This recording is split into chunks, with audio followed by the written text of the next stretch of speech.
Olá, gente, bem-vindos ao nosso canal mais uma vez. Peço a você que se inscreva em nosso canal, deixe o seu like aí e também o seu comentário. Isso é muito importante para nós, certo? Seu feedback aí, a gente sempre está aí atento aí vendo os comentários aí, certo?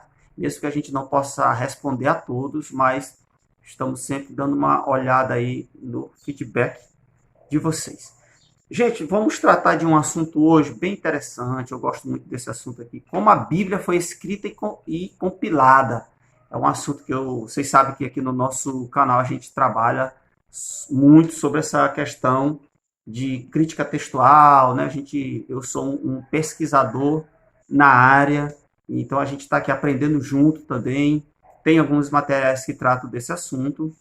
E a gente trabalha muito também sobre a questão do cânon bíblico, a gente lê muito sobre esses assuntos. Eu tenho alguns materiais, alguns mais profundos, outros nem tanto, algumas introduções. Por exemplo, eu tenho aqui esse livro, Como Entender a Bíblia de A. Berkeley Mikkelsen. É um livro simples, não é um livro tão profundo assim, entendeu? Mas ele era um manual que era usado, inclusive, em vários seminários pelo mundo. Então, não é um livro assim desprezível. E eu estava lendo aqui nesse livro, nessa questão aqui, como a Bíblia foi escrita e compilada, cara, né? Como esse autor ele aborda esse tema aqui, é algo muito interessante. Então, no capítulo 5, na página 67, ele fala aqui o seguinte, ó, o Antigo Testamento é o cânon para o judaísmo. O Antigo e Novo Testamentos formam o cânon para o cristianismo. Olha, ele faz aqui uma divisão, né? Ele continua aqui. Como os 66 livros da Bíblia foram reunidos e organizados para formar o cânon, tendo sido escritos durante um período tão longo. Então ele faz aqui uma pergunta, né? Como que o cânon ele se formou, né? Como que foi esse processo de formação, de junção de todos esses livros aí? Que no caso, nas Bíblias protestantes, né, são 66. Nas Bíblias católicas, a gente sabe que né, você tem, parece que 11 livros a mais ou 12, uma coisa assim. Ele continua aqui. Há um mal entendido com relação a esse assunto. Deus não fez saber, de forma sobrenatural, a Moisés, a Paulo ou a Lucas, que o que eles estavam escrevendo faria parte do cano do cristianismo. Olha só o que ele afirma aqui. E isso é verdade, né? Esses autores, mesmo eles sendo impulsionados por Deus para escrever, né, eles foram soprados pelo Espírito Santo ali para poder escrever as Santas Escrituras, mas eles não tinham uma ideia de que depois essas cartas deles iriam formar, né, um livro. Eles não tinham ideia disso. Mas eles sabiam que eram importantes e tinham que ser lidos nas igrejas. Não foi também um grupo de líderes ou um concílio, olha só isso aqui, ó, eclesiástico que determinou que deveria fazer parte da Bíblia.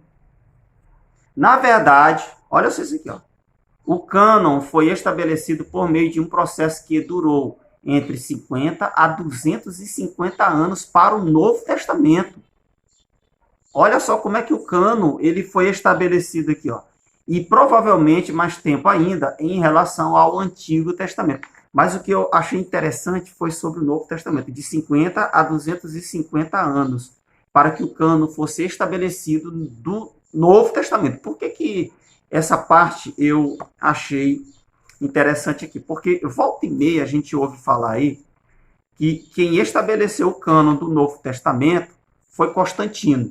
Então, nós usamos uma Bíblia que foi, no caso, né, definida e organizada por esse imperador romano ali, que se dizia cristão, mas que, na verdade, a gente sabe que ele era um pagão, né?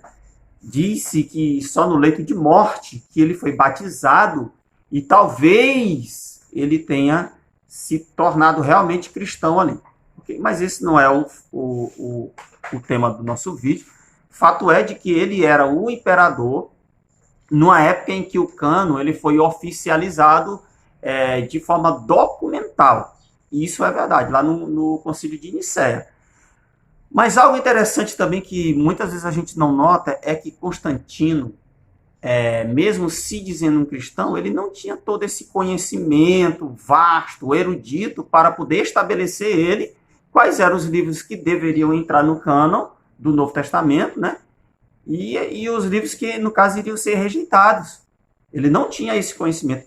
Por isso a importância, a figura dos bispos, principalmente dos bispos ali mais importantes, das cidades mais importantes que haviam na época do Império Romano. Haviam centenas, cara.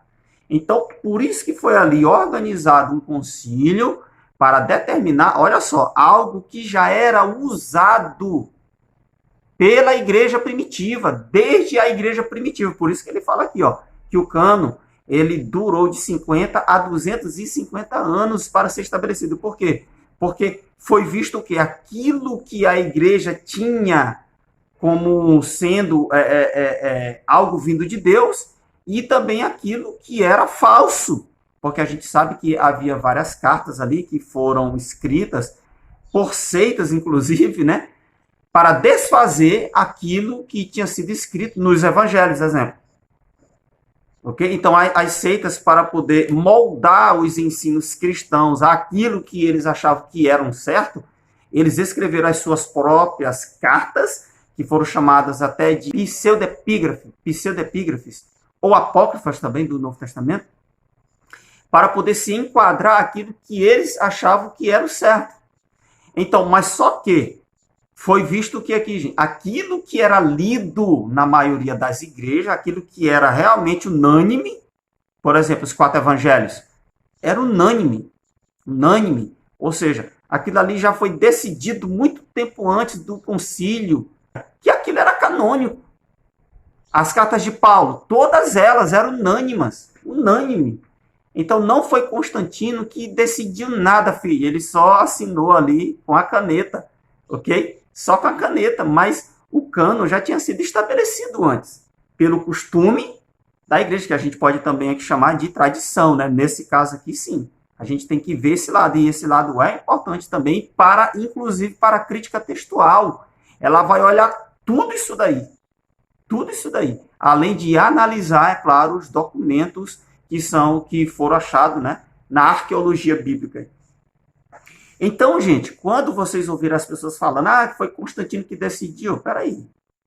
Nunca se baseie pela história secular. Eles contam um pouco da história, mas às vezes a história ali está distorcida. Então você tem que buscar materiais que realmente vão trabalhar a história como ela realmente foi.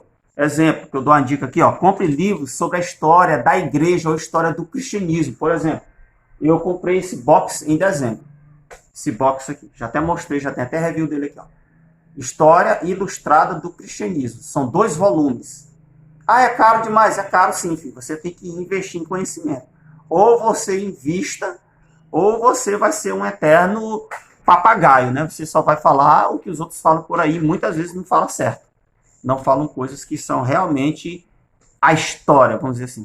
Então, como diz aqui esse autor e esse pesquisador aqui, ó, claro que eu estou falando desse autor, mas se você for que ver outros livros também que trabalham essa temática, vão falar exatamente a mesma coisa e vão dar até mais detalhes, ok? Então, o cânon, ele já foi estabelecido num período muito anterior ao Concílio de Nicéia, ok, gente? Porque o costume da igreja, aquilo que a igreja já usava, aquilo ali foi que definiu lá no final o que os bispos eles só assinaram, certo, gente? E inclusive as seitas, né, os líderes das seitas que foram convocados para o concílio, né, foi ali determinado que suas cartas e seus ensinamentos teriam que ser rejeitados, porque a igreja não trabalhava aquilo em várias décadas ali, ou séculos de cristianismo.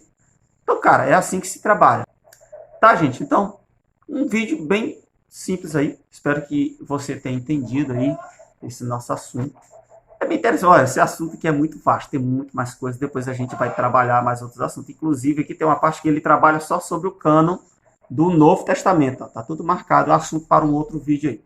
Certo? Deus abençoe sua vida. Deixe seu comentário, aquilo que você entende sobre esse assunto aí? Deixe seu comentário aí. Deus abençoe.